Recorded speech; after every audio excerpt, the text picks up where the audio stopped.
Welcome to the Black Wealth Creator Podcast, where we help uplift the Black community through financial education. Welcome back to the podcast. Are you afraid? Are you fearful? Are you scared?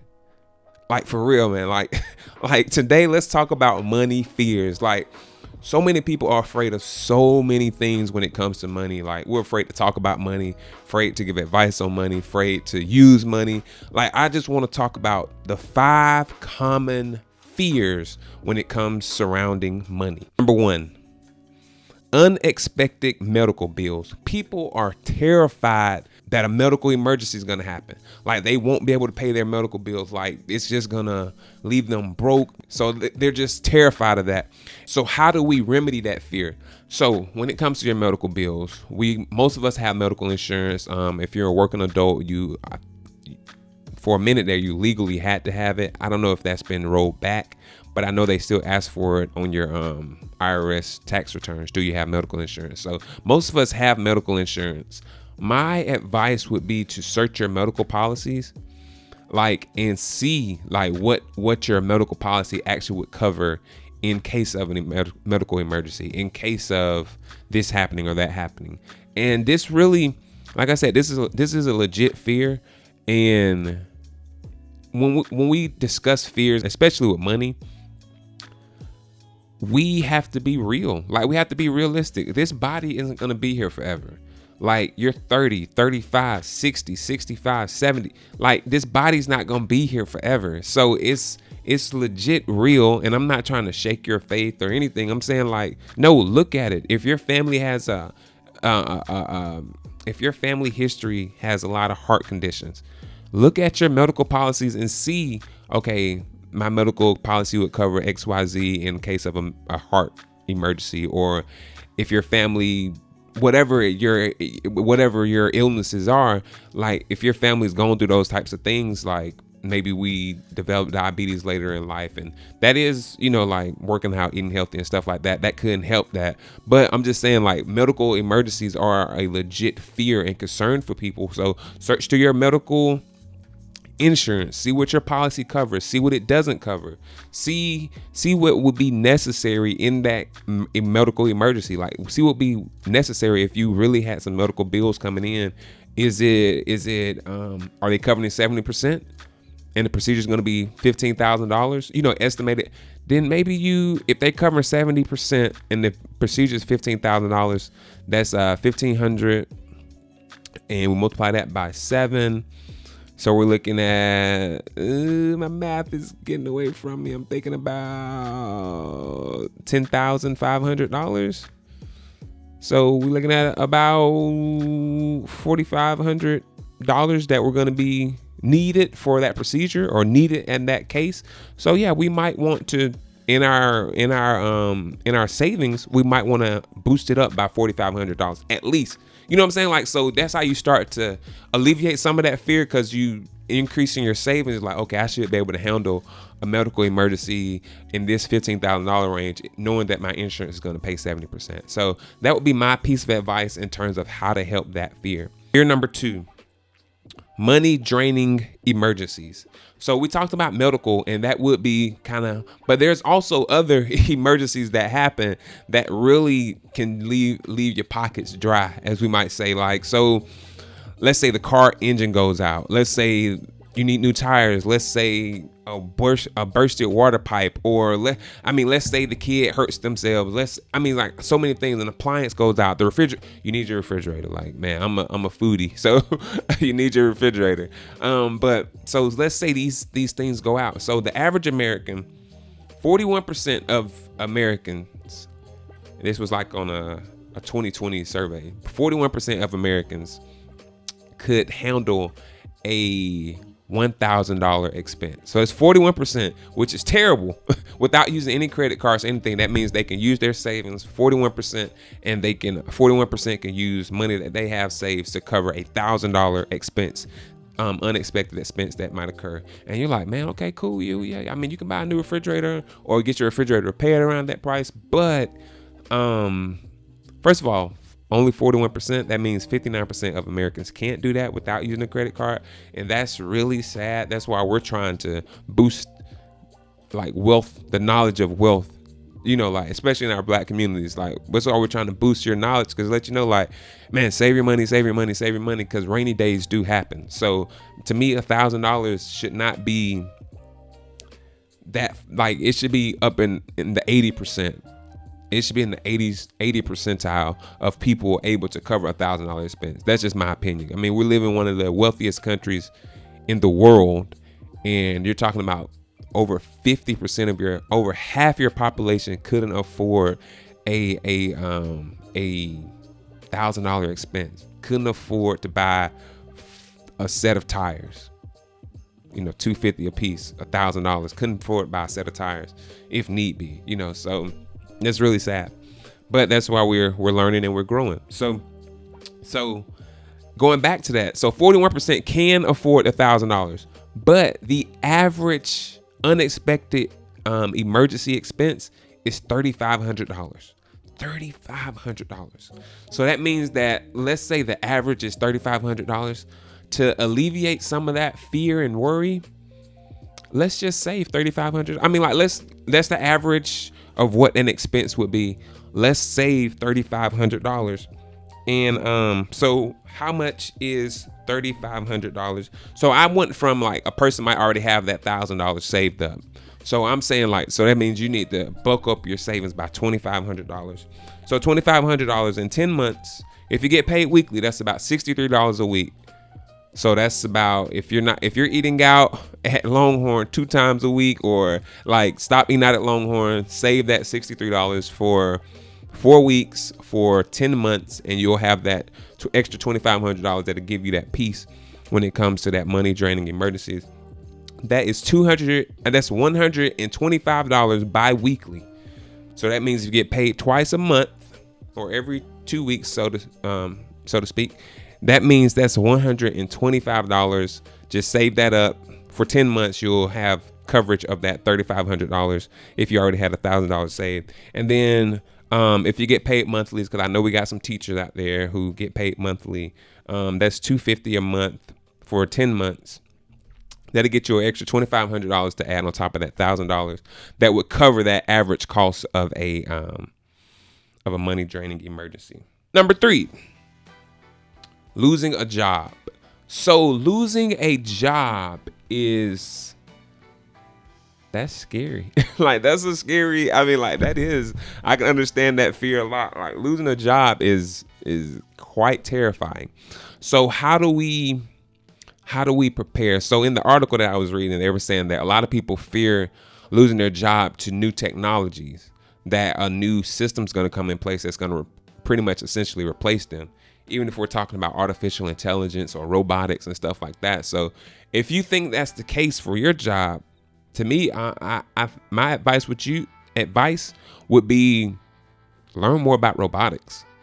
Like, because at the end of the day, even if AI intelligence does like begin to pick up a lot more, they're going to need people who can maintain those things. Like, maintenance on those things is going to be a big market for it. So I say, like, learn more about maintaining robotics, maintaining artificial intelligence. If you're extremely young, machine learning, computer programming, and if you're young enough, like, man, get into security. Like, these things aren't going anywhere. Data is rising 24/7, like 365 days a year. More and more data is being added to the world, and more technology is allowing us to store data so easily. So, I mean, like, just those are some career paths that I would definitely encourage any young person. Computer technology, coding, and data security or cybersecurity. Those are huge in the future. So if you are fearing for losing your job, build up your skill set. Like, that's what I'm really trying to get at. Build your skill set where you can land on your feet at another location. And then secondly, looking strictly financially, build up your emergency savings, like six months of emergency savings or 6 months of expenses, and include your mortgage in that if you can. If you can't, then that's understandable. Like your mortgage, that could be like an extra $12,000 if you're paying $2,000 a month. So I can understand if you can't quite save that amount up, but you can at least save, $6,000 or $3,000, $4,000, $6,000 would get you by for a good 3 months while you try and find a new job if you were to lose your job. And so you may see this theme here is kind of save more. I mean, that's the theme of like how to alleviate a lot of these worries. Just save more and have a better plan in place. Number 4, lack of retirement savings. So we were just talking about having a plan in place and all this stuff. So this one to me is one of the highest ones when it comes to fear, but especially if you're getting around that retirement age and you're just like, I didn't save enough. So to me, right away, especially if you're close to that age, or even if you're around my age, nowhere near that. I mean, I'm 30 plus years away of retirement. So even if you're nowhere near that age, it's still important to do what this piece of advice. And that's just to sit down with the retirement specialist and talk to them, tell them what your goals are, tell them, hey, I want to live this type of lifestyle in retirement. And they'll be able to say, okay, if you want to live this type of way in retirement, you need to save this amount of money in order for you to be able to live off of. Because retirement at the end of the day truly is, especially if you're younger, retirement is a number more than an age. Like if you're young enough, you can get your money up to a certain amount, and you'll be able to live off of just the dividend or the interest that's coming off of that money, and that money is still growing in the market, so you can live off that money and then pretty much be retired, like not have to clock in every day or whatever. You can live your life doing the things you want to live. But if you have that fear of retirement, absolutely talk to a specialist and set up a plan, and then just start working it. Start working the plan. A lot of times we're so fearful and afraid because we don't have a plan in place. Like this, when you have that plan in place, you can sleep better at night. At least maybe you got 60% of your plan done, and then you're like, okay, I'm at 60%. The 40% we're gonna be good. But when you're just riding around in the dark, you're like, I don't know what to do. I don't know. That's why you're so fearful and afraid. Like, get a plan, talk to a specialist, get a plan in place, and start saving for your retirement, because it's important. Like, we don't want to see 80, 90-year-old people working. Like, I want you enjoying your life. 70, 65, enjoy your life.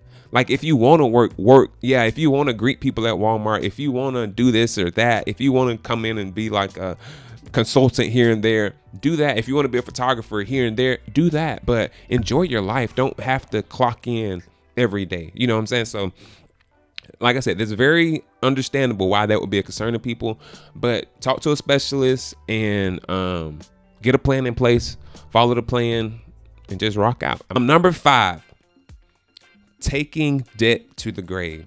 So many people, like, this is to me, this has little to do with the debt. I don't think like having debt isn't a terrifying thing. To me, it comes with the uncertainty of when I will get out of debt. Like, you can't, it's like that hopeless feeling of there's no end in sight. Like, I'm up in my neck in debt, and it's not gonna stop. Like, I don't see it stopping. So what's the advice to that person? So first and foremost, okay, check it out.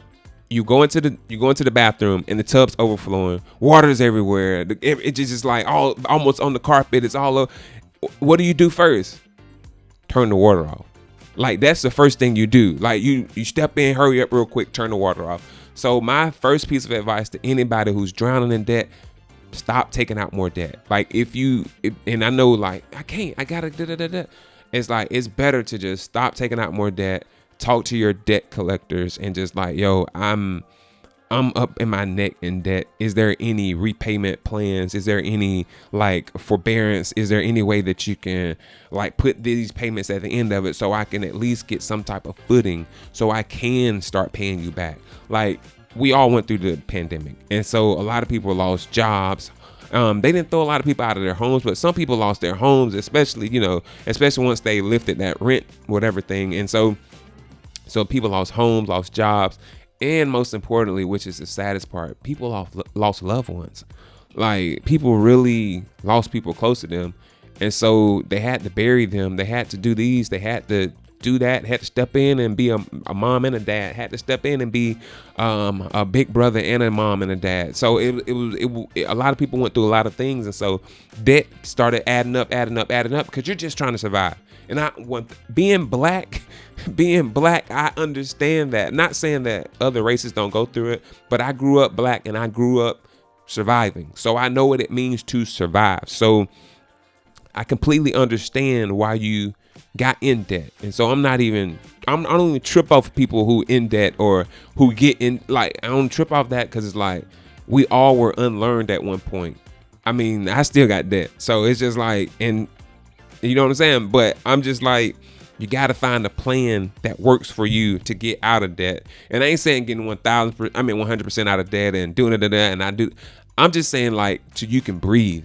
Because that can be some heavy pressure on you, keeping you up at night, keep having you work. Like, that's heavy pressure that you don't need. So I just want to encourage you, like, find a plan. First of all, stop taking out debt. That's my biggest, like, stop taking out debt. You can just start on the plan, start working. Almost every plan works. I mean, if they got some plans out there, pay me this per month and I'll pay off it. And like, be wary of those things where you have to pay money to make. But with plans, most plans were pay off the high interest first, or pay off the low payment first, or most of these things work. Where we're talking about debt snowball, whether we're talking about debt avalanche, whether we're talking about Dave Ramsey's baby steps, whether we're talking about the envelope system, like, all of these things work. Cash only system, debit only system, like, all of these things start to work, but you have to work them. And so this our channel definitely will revisit some of those debt payment solution plans, but I just want to let you know, like, you gotta let's find a plan and let's, like, stick to it, and we'll start seeing some. And the light may be far off, but we just want to see the light. You know what I'm saying? Like, people are really down in it, and it's just like, we don't see any light. But sometimes you stop taking out debt, you find a plan that works for you. Talk to your creditors and be like, yo, I can't pay this, and that. I can pay you this, and that. Sometimes they'll work with you, and we can start seeing that light at the end of the tunnel. This has been another episode of the Black Wealth Creator podcast, where we help uplift the black community through financial education. Remember, getting money is easy, but building wealth takes time and effort. Anybody can do it, especially you. Be blessed.